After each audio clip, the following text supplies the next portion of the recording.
तो अब जो हमारा नेक्स्ट टॉपिक है वो है टाइप कन्वर्जन। इसका मतलब क्या है? Converting from one data type two another. सबसे पहले तो ये समझना जरूरी है कि आखिर इसकी जरूरत क्या है। तो इसका एक छोटा सा एग्जांपल मैं आपको दिखाता हूँ। फॉर एग्जांपल, दो बंदे हैं, उनका एज लेना है, तो मैं यूजर से इनपुट करवाना चाहता हूँ एज। तो age, what is your age, यहाँ पे ऑलरेडी ये पूछ रहा है मेरे से, 21 डाल दिया, ठीक है। अब मैं वापस से एक दूसरा बंदा है और अपना उससे एज कंपेयर करना चाहता हूँ, उससे भी मैं सेम सवाल पूछ रहा हूँ, बट इस बार मैं इनपुट ले रहा हूँ एज 2 में। तो इसका मैं मान लेता हूँ 20, तो ये मेरे से सिर्फ 1 साल बड़ा है। अगर मैं एज माइनस एज 2 करूं, देखिए एरर आ गया। क्यों एरर आ गया? आपको याद होगा मैंने आपको बताया था कि इनपुट जो होता है वो स्ट्रिंग वैल्यू लेता है। तो हम लोग चाहते क्या है? हम चाहते हैं कि हम लोग इजीली काम कर सकें उसमें। जब आप यहाँ यूजर से इनपुट ले रहे हैं, आप तभी इसको कन्वर्ट कर सकते हैं। आप एक स्ट्रिंग वैल्यू को इंटीजर वैल्यू में कन्वर्ट कर सकते हैं by wrapping it inside the int function. अब अगर मैं इंट जो है वो मैं यहाँ पे ये डाल दिया, अब मैं यूजर को एज 21 दिया, वापस से एज 2 डालता हूँ, यहाँ पे एज डालता हूँ 20, और अब मैं अगर करता हूँ एज 1 माइनस एज, ऐसे एरर्स आप पाएंगे। बता रहा है कि एज 1 नहीं है डिफाइंड, क्या आप एज को बोल रहे हो? देखिए आपको आंसर मिल गया यहाँ पे, बट पहले केस में नहीं मिला। ऐसा इसलिए क्योंकि ये स्ट्रिंग था और अब ये इंटीजर वैल्यू है। अब अगर आप इसको टाइप देखोगे तो ये एक इंट क्लास का वैल्यू है। इस कॉन्सेप्ट को हम लोग बोलते हैं टाइप कन्वर्जन। हम लोग अपने मेन डॉट पाई पे चलते हैं। तो सबसे पहली चीज जो है, अगर आपको कोई चीज को इंटीजर में कन्वर्ट करना है, बहुत सिंपल है, जस्ट उसको इस इंट फंक्शन के अंदर रैप कर दीजिए। अगर आपको स्ट्रिंग के अंदर कन्वर्ट करना है इंटीजर को, तो आप यहाँ कर सकते हैं int, float and Boolean value को ये कन्वर्ट करता है। ध्यान रखिए, ये एडवांस डेटा टाइप जैसे list, text and tuples, also set, इस पे ये वर्क नहीं करता। अब आपको ये दिख रहा होगा कि मैंने काफी दूर तक लिखा है, तो ठीक है, मैं आपको एक ट्रिक सिखाता हूँ। ऑल्ट जी दबाइए, आपका ये ऑटोमेटिकली वर्ड रैप हो जाएगा। अगर आपको इसके बाद बूल डेटा टाइप में कन्वर्ट करना है, तो आप बूल की मदद से कर सकते हैं। तो अगर आप इसको समझना चाहते हैं कि कैसे ये वर्क कर रहा है, कुछ नहीं, बस लिखिए और यहाँ पे देखिए return true when argument x is true otherwise false. तो इन सब के ऊपर एक छोटा सा एग्जांपल देखते हैं। सबको मैं प्रिंट स्टेटमेंट के अंदर डाल देता हूँ। Print int of 1, print string था ना, तो अगर स्ट्रिंग है तो इसको 1, आप देख सकते हैं यहाँ, और ऑब्वियसली एरर आना चाहिए, लेकिन देखते हैं आता है कि नहीं आता है। एंड प्रिंट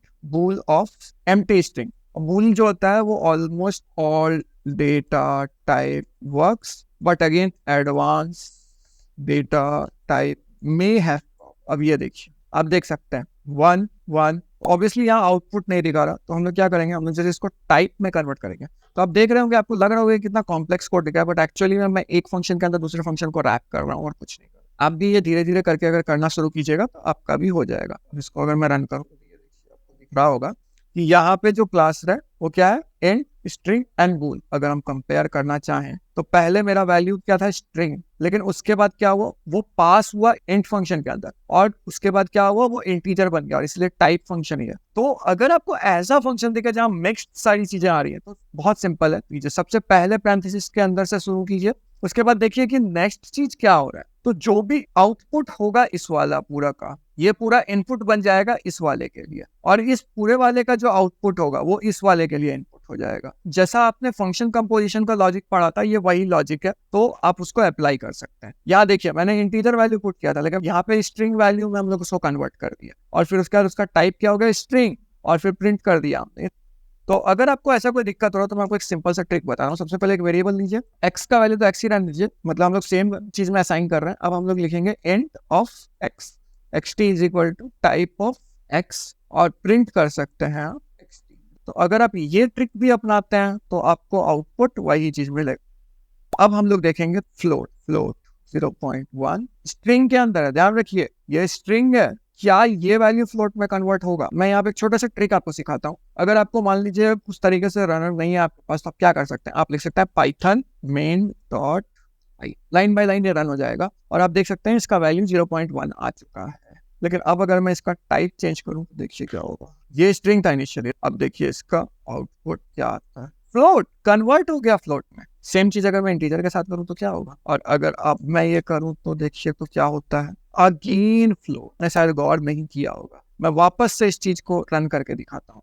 सिर्फ इसको सेलेक्ट किया और यहाँ कोड रन कर, आप देख सकते हैं इसका टाइप बूल है, लेकिन बूलिंग में भी ये क्या वैल्यू है, वो वैल्यू हम लोग पता करते हैं। चलिए फॉर एग्जांपल यहाँ पे मैं लिख देता हूँ AS, और सेलेक्ट करके मैं रन किया, अब देख सकते हैं इसका वैल्यू ट्रू है। तो अब आप सोचेंगे अरे क्योंकि स्पेस तो कैरेक्टर है, स्पेस में तो कोई दिक्कत है नहीं, तो चलो ऐसा करके देखते हैं हमें फॉल्स। अब अगर आप ये चीज कीजिए तो क्या होगा, देखिए तो ट्रू। तो आपको याद होगा मैंने बताया था पाइथन में स्पेस जो है स्ट्रिंग में काउंट होता है, और फॉल्स इसलिए था क्योंकि वहां पे कुछ ये नहीं था। तो अगर एम्प्टी स्ट्रिंग है तो पाइथन में ये एम्प्टी स्ट्रिंग नहीं होता, सिर्फ ये बिना कोई स्पेस के, वो एम्प्टी स्ट्रिंग कहलाता है। तो ये बात का खास ध्यान रखिएगा, क्योंकि इस चीज से आप गलती कर सकते हैं अपने पीपीए और जीआरपीए के क्वेश्चंस में। तो आज हमने देखा टाइप कन्वर्सन और एम्प्टी स्ट्रिंग का वैल्यू क्या होता है, हमेशा फॉल्स होता है। तो इसी के साथ हमने डेटा टाइप के भी बेसिक चीजों को कवर कर लिया है। अब हम लोग देखने वाले हैं ऑपरेटर्स एंड एक्सप्रेशंस।